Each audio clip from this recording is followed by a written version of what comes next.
በዚያ ሳትነቃነቅ ያንን ላለመተው የጨከነች ናት። ግን ደግሞ አንድ ሊመለስላት የሚገባ ጥያቄ ነው ያመጣችው ወደ እርሱ።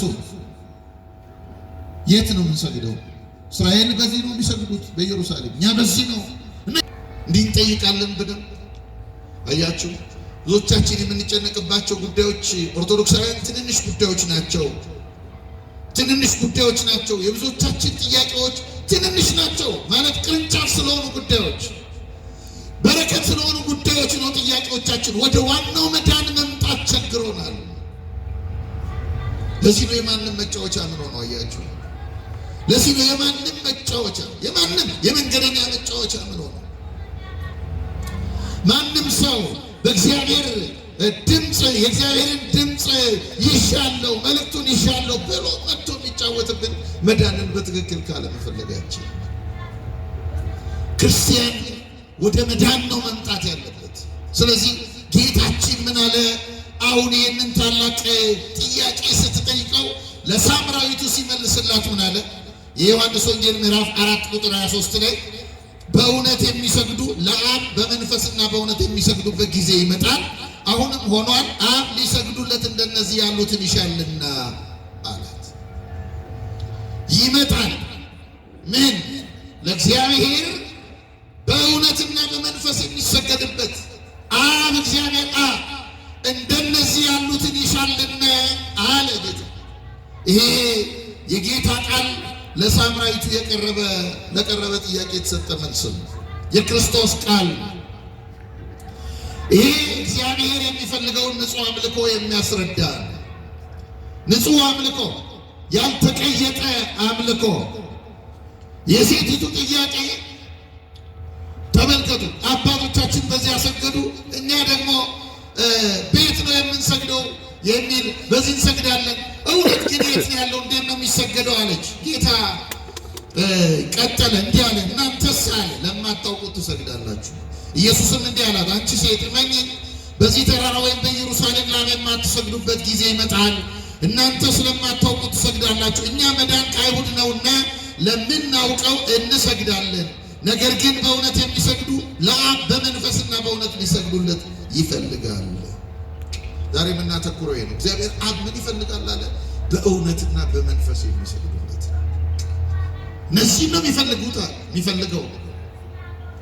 ክርስቲያኖች አምልኮ ማለት የሰው ልጅ ታላቅ ጥሪ ነው። የእግዚአብሔር ጥሪ ለሰው የቀረበ ይሄ በቅድስት ሥላሴ እግር ስር ወድቀን አባታችን አምላካችን እርሱ መሆኑን አምነን የሕይወታችን መርህ ዓላማ አድርገነው እንድንኖር የቀረበ ጥሪ ነው።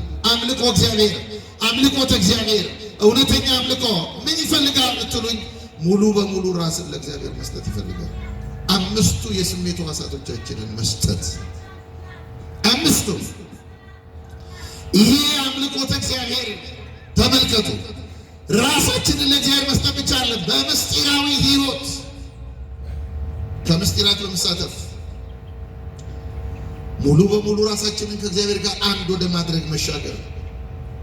ስለዚህ ኦርቶዶክሳዊ አምልኮ ይላሉ ሊቃውንት ሁለት ሁኔታዎች አሉት ይላሉ። አንደኛው የእግዚአብሔር በሕዝቡ መካከል መገኘት።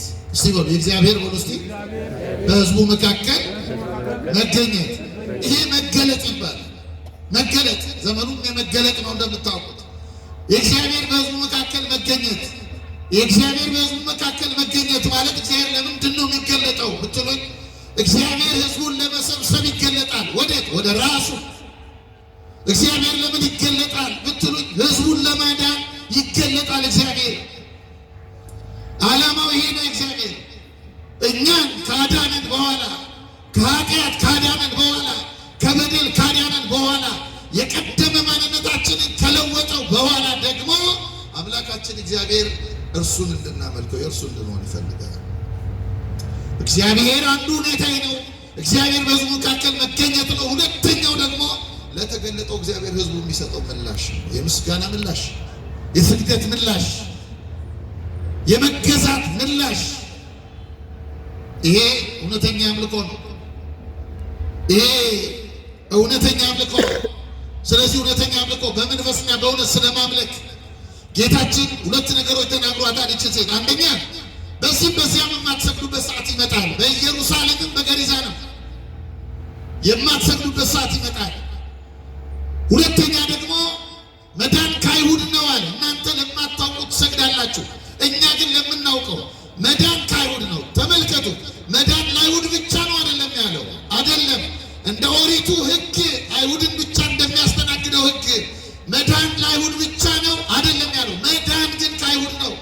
ክርስቶስ የሚገኘው ከዚያ ከአብርሃም ዘር ስለሆነ መዳን የሚመነጨው ከዚህ ነው። ግን ይሄ መዳን ለዓለም ሁሉ የሚሆን መዳን ነው። ይሄ መዳን ለዓለም ሁሉ የሚተርፍ መዳን ነው። በመስቀሉ አማካኝነት በአራቱም ማዕዘን ያለውን የሰው ልጅ በደሙ መዓዛ የሚስብ መዳን ነው። በተቆረሰው ሥጋ አማካኝነት የሚስብ መዳን ነው። ስለዚህ ምን አለ አምላካችን? መዳን ከአይሁድ ነው፣ እናንተ ግን አለ ለማታውቁት ትሰግዳላችሁ። ስለዚህ እነዚህ ሁለት ነገሮች ተናገረ። ልብ በሉ ክርስቶስ አሁን ይሄ አምልኮ የመጀመሪያው በኢየሩሳሌምም በገሪዛንም የማትሰግዱበት ወራት ይመጣል ማለት እግዚአብሔር በቦታ ብቻ አይወሰንም ማለት ነው። የብዙ ክርስቲያኖች ችግር ነው። እግዚአብሔርን የሚወስኑት በቦታ ነው። እግዚአብሔርን በዚህ መቅደስ ብቻ ይወስኑታል። አዎ በመቅደሳችን አለ። መቅደሱ መሰብሰቢያችን ነው። መቅደሱ ምስጢራት መፈጸሚያችን ነው። መቅደሱ ከእግዚአብሔር ጋር መገናኛችን ነው። መቅደሱ የክርስቶስ ቀሚስ ነው። እውነት ነው። ችግሮቻችን የሚፈቱበት ነው። ከእግዚአብሔር ጋር መሆናችን ልጆቹ ለመሆናችን ማረጋገጫችን በአባቱ ቤት መኖራችን ነው። እውነት ነው። ግን ክርስቲያኖች እግዚአብሔር ሲመለክ በቦታ የሚወሰን አይደለም በእያንዳንዱ ክርስቲያኖች ሕይወት ውስጥ። ምክንያቱም ክርስቲያን የክርስቶስ አካል ነው። ክርስቲያን የክርስቶስ አካል ከሆነ አካሉ ውስጥ መኖር ይፈልጋል እግዚአብሔር። የክርስቲያን አካል የክርስቶስ አካል ከሆነ የክርስቶስ መቅደስ ነው ማለት ነው። የክርስቶስ መገኛ ነው ማለት ነው። ክርስቲያን በቤቱ፣ በስራው፣ በኑሮ፣ በትምህርቱ፣ በማህበራዊ ግንኙነቱ አምልኮተ እግዚአብሔርን ከፊት አስቀድሞ የሚኖር ነው። ብዙ ሰዎች ይህንን በማጣታቸው ምክንያት ቤተ ክርስቲያንና ውጭ አንድ አይደሉም። እውነት ሐሰት? አዎ አንድ አይደለም። ውጭ ሌላ ነን፣ ቤተክርስቲያን ሌላ ነን። ቤተክርስቲያን ጭምቶች ነን፣ ውጭ ተሳዳቢዎች ነን። ቤተክርስቲያን አንገታችንን ደፍተን ነጠላችን አምሮብን ለብሰን ምናምን ብለን እንገለጣለን። የመጣነው እግዚአብሔር ቤት እንደሆነ እናውቃለን። ውጭ ግን ሌላ ነን። ይታዘባል እግዚአብሔር። እውነተኛ አምልኮ የሚያመልክ ክርስቲያን፣ እውነተኛ መገዛት ለእግዚአብሔር ያለው ክርስቲያን ግን ተመልከቱ፣ በቤቱም አምልኮውን አይተውም፣ ከእግዚአብሔር ጋር መገዛቱን አይተውም። እግዚአብሔር ማምለክ ማለት ለእግዚአብሔር መገዛት ማለት ነው። ስለዚህ ይሄ የትምህርት ዓላማው ባጭሩ እግዚአብሔር የሚፈልገው አምልኮ እንዴት ያለ ነው? ብቻም አንድ ሰው ሊያገኘው የሚፈልገው ትልቁና ፍጹም ነገር ቢሆን ከእግዚአብሔር ጋር አንድ መሆን ነው። እውነት አሰብ እግዚአብሔር መልካም ነው። እግዚአብሔር መልካም፣ እግዚአብሔር ቅዱስ ነው። እግዚአብሔር ቸር ነው። እግዚአብሔር መሐሪ ነው። እግዚአብሔር አባት ነው። ከእርሱ ጋር መገናኘት የማይፈልግ የለም። ግን ተመልከቱ፣ የመገናኛ መንገድ ድልድያችንን ግን ሰብረነዋል። እንፈልገዋለን፣ አናገኘው። እንመኘዋለን፣ አናገኘው። እንደውም ብዙዎቻችን ሌላው እንዲያገኘው ነው የምንፈልገው። ሌላው ብዙዎቻችን ራሳቸውን ንጹህ እያደረጉ ሌላውን ነው የሚኮንኑት። በሃይማኖትም ጉዳይ፣ በሀገርም ጉዳይ፣ በምንም ጉዳይ እኔ አይልም። ብዙ ሰው አይልም። እርሱ ማምለክ አይፈልግም። ጳጳሱን ሲሳደድ ሰማል። እርሱ በእውነትና በመንፈስ መኖር አይፈልግም። ቄሱን ሲተቸው ሰማል። እኛስ በእውነትና በመንፈስ ማምለክ የለብንም ወይ? አምላካችን የለብንም። ይሄን ነው ክርስቲያኖች መመለስ። ይሄ አምልኮተ እግዚአብሔር ቤተ ክርስቲያናችን ስለ ስነ ምግባር ታስተምራለች። ቤተ ክርስቲያናችን ስለ በዓላት አከባበር፣ ስለ ስርዓት ታስተምራለች። እውነት ነው፣ ስርዓት ይጠቅማል። መንፈሳዊ ገጽታችን ሰማያዊ እንዲሆን ያደርጋል። ስርዓት ይጠቅማል። መንፈሳዊ አንድነታችንን፣ ህብረታችንን ይጠብቃል። ስርዓት ይጠቅማል። ቤተ ክርስቲያን አንድ ዓላማ እንዳላት ማሳያ መንገድ ነው። ነገር ግን ቤተ ክርስቲያን ይህንን ብቻ የምታስተምር አይደለችም። ቤተ ክርስቲያን ደግሞ ከሞት በኋላ ስላለው የዘላለም ሕይወት፣ ከሞት በኋላ ስላለው የምስጋና ሕይወት፣ ከሞት በኋላ ስላለው በሰማይ ስላለው አምልኮ፣ ንጹሕ አምልኮ፣ ቅልቅል የሌለበት አምልኮ፣ ይህንን ነው የምትናገር። ዋናው እንደውም የቤተ ክርስቲያን ይሄ ነው። ስርዓቱ መሰራቱ ወደዚህ ዋና ነገር እንድንመጣ ወደ ዋናው ነገር አያችሁ መተናል ወይ ክርስቲያኖች መተናል ወይ? ልብ በሉ። አሁን ለምሳሌ በዚህ ዓመት እንኳን በእርግጠኝነት የገና ምናምን የልደት ጾም አካባቢ የብዙ ምዕመናን ጥያቄ ጋድ አለው የለውም? አንድ ቀን ብንበላም ባንበላም ምንም ለማናመጣም በጣም የሚገርመው ሊቃውንቱን ጭምር ማህበራዊ ሚዲያ ላይ በዚህ ስናደክማቸው ነው። ምንድን ነው ብትሉኝ አልገባንም፣ መዳን አልተረዳንም። የሚያስጨንቀን የሆነ የዕለት ጉዳይ ነው። ወደ ዘላለም መዳን መቼ ነው የምንመጣው? ለዚህ ነው እንደዚህ ኖረን የማንም መናፍቅ መጫወቻ ነው። ወደ ዋናው መዳን ስለማንመጣ፣ ለዚህ ነው ወደ መዳን ስለማንመጣ በትክክል ቤተ ክርስቲያንን በትክክል ማየት ስለማንችል። ተመልከቱ፣ ከቤተ ክርስቲያን ይልቅ ባዕዳንን ማመን የጀመርነው ለዚህ ነው። ከቤተ ክርስቲያን ድምፅ ይልቅ የምናምናቸው ባዕዳኑን ነው። ከቤተ ክርስቲያን ድምፅ ይልቅ በውጭ እያስፈራሩ የሚመጡትን ነው የምናምናቸው። እንዴት እንደምንጎዳ ተመልከቱ። ለምን? በእውነትና በመንፈስ ማምለክ አልጀመርንም። ይሄ እውነተኛ አምልኮ ራሳችንን ከሰማያዊ ሕይወት ጋር የምናሳትፍበት ነው። ከነ ቅዱስ ሚካኤል ጋር የምንደመርበት ነው። የመላእክት ዓለም እግዚአብሔርን ማምለክና ምስጋና ማቅረብ ነው።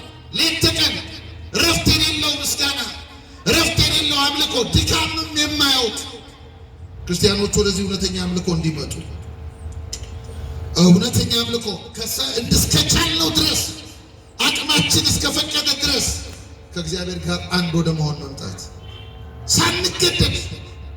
ሳንገደድ እውነተኛ አምልኮት እግዚአብሔር ማለት የዘላለም ሕይወት በውስጣችን እንዲጀምር ማድረግ። በውስጣችን በምናችን አልኳችሁ? በእኛ ውስጥ በልባችን ውስጥ ይሄ የዘላለም ሕይወት በውስጥ እውነተኛ አምልኮ የዘላለም ሕይወት ከውስጣችን እንዲፈልቅ ያደርጋል። ይሄ የዘላለም ሕይወት ተመልከቱ፣ የዘላለም መዳን እና ሕይወት ከውስጣችን እንዲፈልቅ የሚያደርገው እውነተኛ አምልኳችን ደግሞ ከውስጣችን ሲጀምር ለሚመጣው ሕይወት ዋስትናና ቅምሻ ነው። እንደ ዋዜማ ነው። ቅዱስ ዮሐንስ አፈወርቅ ይሄ ዓለም ቤተክርስቲያን የምንገለገልባቸው አገልግሎቶች ለዛኛው ለዘላለም ሕይወት እንደ ቅምሻ ነው ይላል። እፍታ ነው ይላል።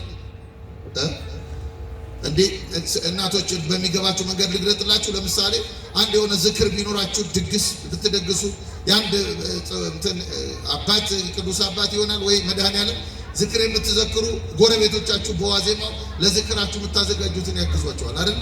አግዘዋችሁ ከጨረሱ በኋላ ወጡ ተሰርቶ ምናምን ካለቀ በኋላ እስቲ እኔ ከቅምሻው ከፍታው ምናምን ትሉ የለም? ዋናው በማግስቱ ነው አይደል? እንዲህ ከፍታው ነው አሁን እየቀመስን ወደ ዋናው ያለ እዚህ ዋስትና የምንሰጥበት ነው። በእውነትና በመንፈስ ማምለክ ወደ ዋናው የዘላለምን ሕይወት ሳንረሳ ይሄ የክርስትና ሕይወት ወደዚህ እውነተኛ አምልኮ ማምጣት ነው። ይሄ ማለት ነው የእግዚአብሔርን መገለጥ በልባችን መለማመድ ማለት ነው። ቅዱስ አምላካችን ለዚች ሴት ምን አደረገ? የዚህ በኢየሩሳሌም ለእግዚአብሔር የማሰግዱበት ጊዜ ይመጣል አለና ሥርዓተ ኦሪቱ የሚያልፍበት እንደ ጥላ የኖረበት አካል የሚገለጥበት ዘመን መድረሱ አበሰራት። አመለከች እውነተኛው አካል ይሄ በብሉይ ኪዳን የምናነባቸው በብሉይ ኪዳን የምናያቸው አጠቃላይ በቅዱሳት መጻሕፍት የምናገኛቸው በሙሉ ጥላዎች ናቸው፣ ምሳሌዎች ናቸው፣ ትንቢቶች ናቸው። አዲሱ ኪዳን እንዲገለጥ ወደ ዋናው መዳን የሚመጡ የሰው ልጆች ራሳቸውን የሚያዘጋጁበት የሕይወት ታሪክ ነው እና ክርስቶስ ምን አለ? አሁን በእውነትና በመንፈስ የሚመለክበት ሰዓት ደርሷል። ዓለም ሁሉ መቅደስ በያለበት እየሰራል ምንን የሚያመልክበት ሰዓት ደርሷል። ዓለም ሁሉ ቤቱን መቅደስ እያደረገ ልቡን መቅደስ እያደረገ በሰው ልብ የማድርበት ሰዓት ደርሷል እያለ ነው አምላካችን። ሰው በብሉይ ኪዳን ዘመን ከእግዚአብሔር የተለየበት ዘመን ስለሆነ በጣም በሚገርም ሁኔታ የሚሰበሰብበት ሶሎሞን የሰራው ቤተ መቅደስ አለ። በቤተ መቅደስ ውስጥ ግን መጽሐፍ ቅዱሱን ስታነቡ እግዚአብሔር የሚገለጥበት መንገድ አስደናቂ ነው። እግዚአብሔር ሶሎሞን ቤተ መቅደሱ ሰርቶ ከጨረሰ በኋላ እግዚአብሔርን ምን አለው? ይሄው ቤቱን ሰርቼ ጨርሻለሁ፣ አንተ ተመልከትልኝ አለው። ከጥሩ ጥሩ ማዕድናት መርጦ የከበሩ ነዋያትን መርጦ በወርቅ በእንቁ አድርጎ አንቆጥቁጦ ሰራው መቅደስ። ይሄልኛ እግዚአብሔር ነው። እግዚአብሔር ቤቱን አይቼዋለሁ፣ ወድጄዋለሁ፣ ዓይኔም ልቤም ጆሮዬም ለዘላለም በዚህ ቤት ይሆናል አለና ከዚያ ግን ቀጥሎ ይሄን አለ። ሶሎሞን ደስ አለው በዓሉን እንዳደረገ የእግዚአብሔርን ክብር ቤቱን ሞላው ይላል። የማን ክብር አልኳቸው? እና የእግዚአብሔር ክብር የተገለጠበት መንገድ ደግሞ አስደናቂ ነው። አንድ ግዙፍ ደመና ነው መቅደሱ ውስጥ የወረደው። ግዙፍ ደመናና ካህናቱ ጽና ይዘው መንቀሳቀስ እንዳይችሉ አደረጋቸው። ይሄ ደመና እግዚአብሔር ራሱን ለምን በደመና ገለጠ? ወዳጆች ሰውን የመሰለ የከበረ ፍጥረት እያለው እግዚአብሔር ራሱን በደመና ለምን ገለጠ ብትሉኝ፣ ሰው ከክብር ስለጎደለ፣ ሰው ባሪያ ስለሆነ፣ በመጀመሪያው በወደቀው አዳም አብራ ከወደቀው አዳም አብራ ባለዕዳ ሆኖ የተወለደ ስለሆነ፣ ውጤቱን መርገሙን ተሸክሞ የተወለደ ስለሆነ እግዚአብሔር ክብሩን የሚያሳርፍበት ሰው አለ። ግን ረድኤቱ ያልተለየው ሕዝብ ስለሆነ እግዚአብሔር ክብሩን በደመናው ገለጠ። አሁንስ ወዳጆቼ፣ አሁንስ አምላካችን በስጋ ተገለጠ። ስሙ የተመሰገነ ይሁን። አምላካችን በስጋ ተገለጠ። ለምን ተገለጠ? ደመናውን ተክተን በመቅደሱ እንድንገኝ ነው። የሐዲስ ኪዳኑ መቅደስ ደመና አይፈልግም። እንደ ደመና ቅዱሳን ዙሪያውን የሚከቡት ናቸው። እንደ ደመና ክርስቲያኖች የሚሞሉት ናቸው። የእግዚአብሔር የክብሩ መገለጫዎች እንዲሆኑ የእግዚአብሔር የክብሩ መገለጫው ነን ወይኛ። አያችሁ፣ አምላካችን ክርስቶስ በስጋ ሲገለጥ ወደዚህ ዓለም ሲመጣ የመጀመሪያ ስራው መለወጥ ነው። የሰው ልጅ መለወጥ። ምን አደረገ አምላካችን? ወደ ሰውነታችን ገባ፣ ተዋሃደን፣ አካላችንን አካሉ አደረገ። ሕይወቱን ለእኛ ለግሶ ሞታችንን ከውስጣችን አስወገደ። ወደ ራሱ አቀረበን። ሰውነቱ አካሉ አደረገ። በስማችን ተጠራ። የሰው ልጅ ተብሎ ተጠራ። ይህን ሰውነት ከብሌት አደሰው። ከዚያ መንግስቱ አደረገው። መለወጥ ነው አላ። ለምን? ለዘላለማዊ ሕይወት መለወጥ። የጥላውን ዘመን አሳልፎ አካሉ ጋር እኛን ማገናኘት። አካሉ ጋር በብሉይ ኪዳን ዘመን በብሉይ ኪዳን መጽሐፍ ስለ ውሃ የተጻፉትን ሐሳቦች ብትመለከቱ በጣም ውሃ እንደ ፈውስ ያገለግል እንደነበረ፣ በሽተኞች ይፈወሱበት እንደነበረ፣ ለምጽ ያለባቸው ይነጹበት እንደነበረ፣ እንዲህ የታመሙ ሰዎች ሽቦች ይተረተሩ እንደነበር፣ ይድኑ እንደነበር፣ ይቆሙ እንደነበረ መጽሐፍ ቅዱሳችን ይነግረናል። የብሉይ ኪዳን ይሄ በብሉይ ኪዳን ዘመን የነበረው የምንመለከተው ለአዲስ ኪዳኑ የጥምቀት ምሳሌ ነው። ክርስቲያኖች ወደ ሕይወት የሚመጡበት፣ እስራኤል በምድረ በዳ ይመገቧቸው የነበሩ ከሰማይ የወረዱ መናዎች ለአዲስ ኪዳኑ ታላቅ ቅዱስ ቁርባን፣ ለዘላለማዊ ሕይወት የተቆረሰው የቅዱስ ሥጋውና የክቡር ደሙ ምሳሌ ነው። ወደዚህ እውነት እንዲመጣ፣ ወደዚህ እውነት እስራኤል ከግብፅ ሲሸሹ ቀይ ባህርን ስለመሻገራቸው መጽሐፍ ቅዱስ ላይ እናነባለን። ይሄ ቀይ ባህር ሲሻገሩ ስለ ቀይ ባህር እነሱ ስለመሻገራቸው ስንናገር ስለ ፍጻሜው፣ ስለ ዋናው ሕይወት ቤተክርስቲያን እየተናገረች ነው። ይሄ አሮጌው ሰው ወደ አዲሱ ማንነት የሚለወጥበት፣ ወደ አዲሱ ሰውነት የሚመጣበት፣ ከስዕሉ ወደ እውነታው የምንመለስበት። አያችሁ፣ አሁን ብዙዎቻችን የቱ ጋር ነው ያለነው? ስዕሉ ጋር። እውነት አሰብ ብዙዎቻችን የቱ ጋር ነው ያለነው? ጠበሉ ጋር። ይጠቅማሉ እነዚህ ሁሉ። ቤተክርስቲያን ውስጥ የማይጠቅም ምንም የለም።